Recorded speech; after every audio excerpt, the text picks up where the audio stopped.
La première lutte, c'est mon inscription sur la liste, mais là, le secrétaire général a répondu tout à l'heure. Et Alassane, lui-même, le président de la République actuelle, il a connu ça.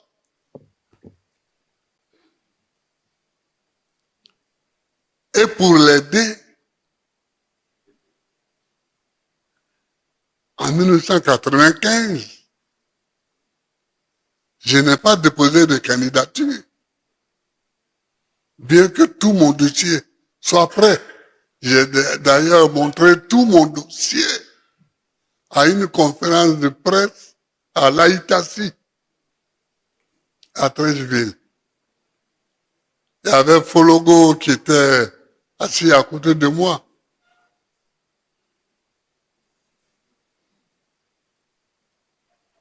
À l'époque, quels sont les sacrifices qu'on n'a pas fait pour lui? On en a fait beaucoup. On en a fait beaucoup. Mais, bon,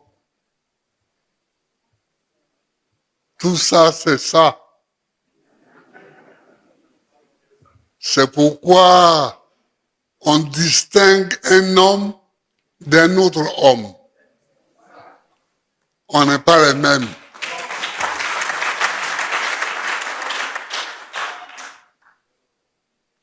Et à Pretoria, c'est moi qui ai pris l'initiative de dire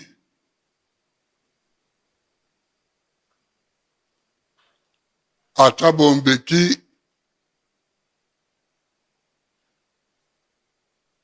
frère,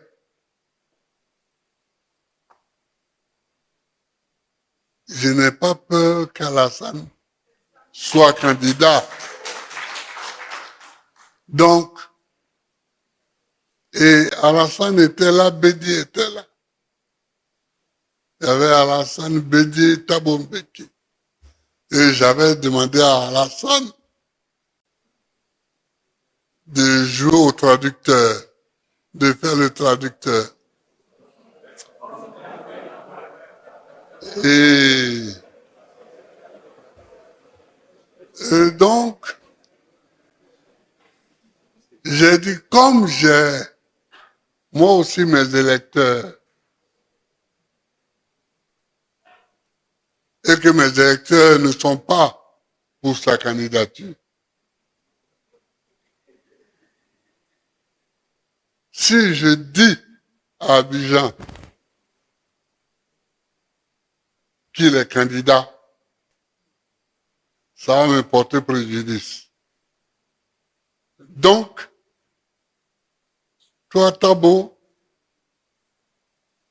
écris-moi une lettre où tu me dis que tu penses qu'il serait bon qu'il soit candidat, en m'appuyant sur cette lettre-là, je vais autoriser toutes les candidatures, dont la sienne. Il s'est levé, il m'a embrassé. Il dit c'est bien. Et c'est comme ça. Et Bédi était là. Mais Bédi est décédé maintenant. Et donc, mais Thabo Mbeki vit encore. Et donc, on appelle ça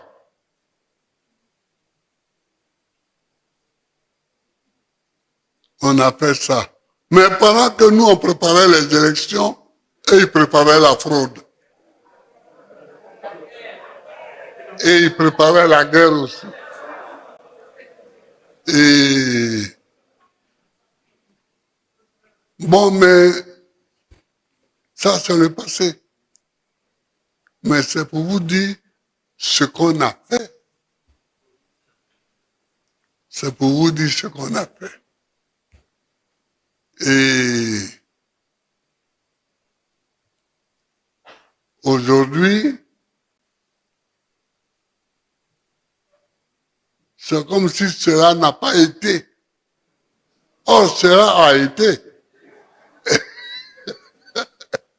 Cela a été. Bon, on continue. On continue.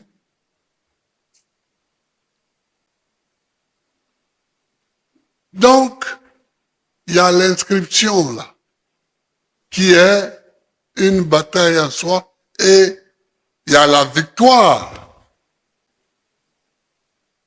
à l'élection elle-même, qui est une deuxième bataille.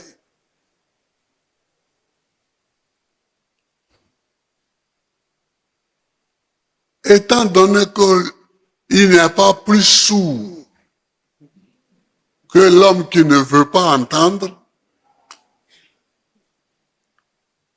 c'est l'inscription qui est la bataille la plus difficile. C'est le jour où ils auront entendu. L'ONU leur a déjà écrit que il faut mettre Gbagbo.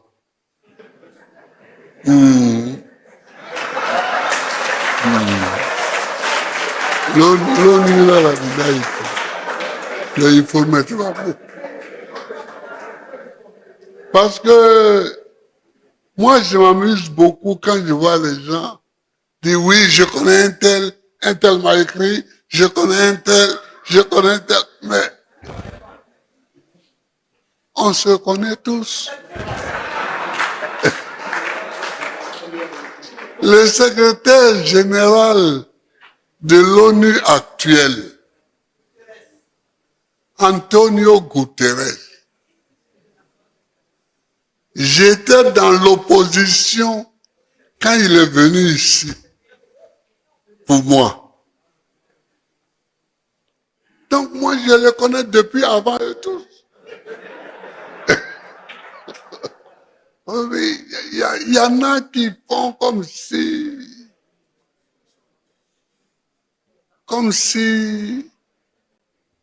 c'est eux qui connaissent les gens. Mais nous tous, on connaît les gens.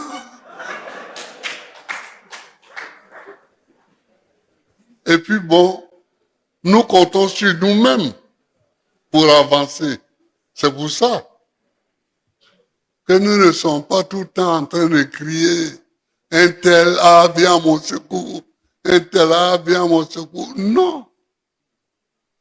Un homme, tu fais ce que tu as à faire.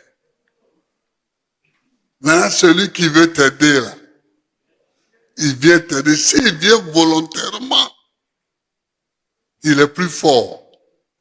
Mais si c'est toi qui l'appelles, tu ne sais même pas si c'est par politesse qu'il est là. Donc, l'ONU a déjà écrit, mais ils vont venir pour lui dire qu'on t'avait parlé. Voilà. Donc, c'est la lutte, hein. On continue. On va doucement, doucement. On va doucement, doucement. Mais on ne sait pas quoi. Donc, c'est ça les enjeux de la bataille. Ça, c'est les enjeux formels.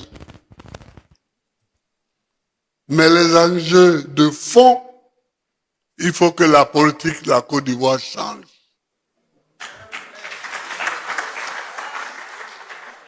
Ça, c'est les enjeux de fond. Il faut que cette politique-là change. de fond à comble. Il faut que ça change. Je regarde les gens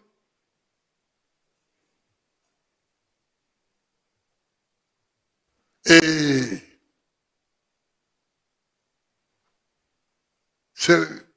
tout est ruine et désolation. Tout est ruine et désolation. Mais enfin,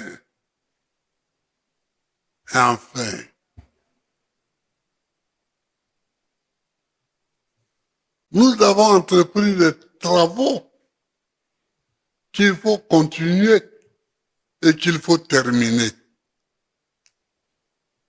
Et là, j'ai fait les travaux. Mais il y en a, la campagne va venir, on va parler. Il y en a qui disent, mais Babo, il était là, il a fait quoi? Je vais leur dire ce que j'ai fait.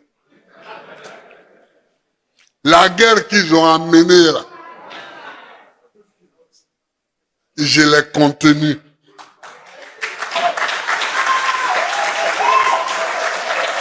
La guerre qu'ils ont amenée, je l'ai contenue. Je vois des gens essayer d'expliquer. Non, mais nous étions exclus, c'est pourquoi j'ai été élu le 22 octobre. J'ai prêté serment le 26 octobre.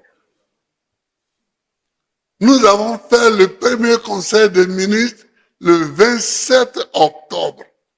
On était au conseil des ministres quand on m'a dit qu'il y a des morts à Yopougon, les charniers de Yopougon. J'ai envoyé Boga, Lida et le ministre de la Justice là-bas pour aller voir. Je n'avais même pas fini de former les administrations. La première attaque, j'étais au village. Ils nous attaquent le 6 janvier. J'ai dit, mais je suis arrivé au pouvoir à la fin octobre, novembre, décembre. Depuis janvier, on nous attaque. J'ai fait quoi en 2 mois pour qu'on nous attaque? Oui. En 2 mois, j'ai fait quoi qui mérite qu'une rébellion nous attaque?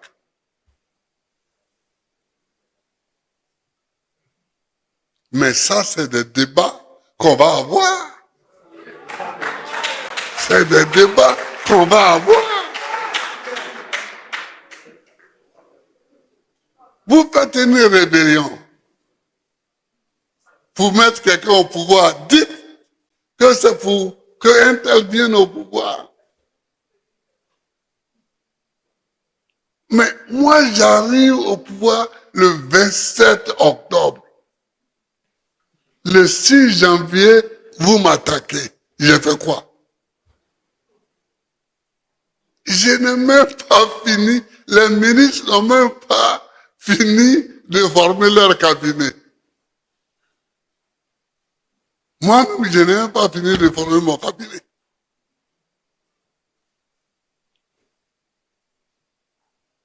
S'ils veulent qu'on en parle, on en parlera. Mais en tout cas, moi, je veux qu'on en parle. Vous voyez? Donc, si les gens veulent qu'on parle des rapports qu'on a eus, de ce qu'ils nous ont fait,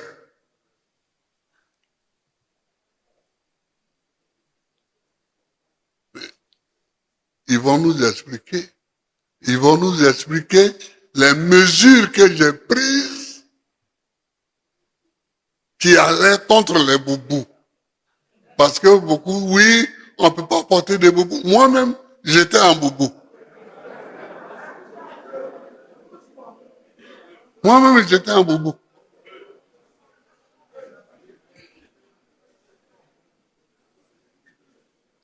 Donc, chers camarades, c'était ça. C'était ça.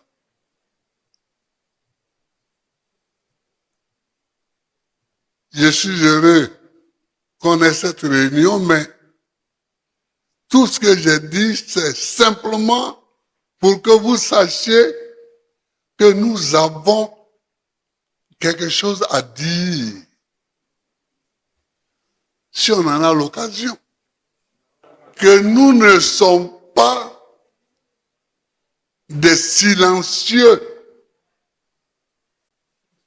Nous ne sommes pas des gens qui ont péché et qui ont peur de parler.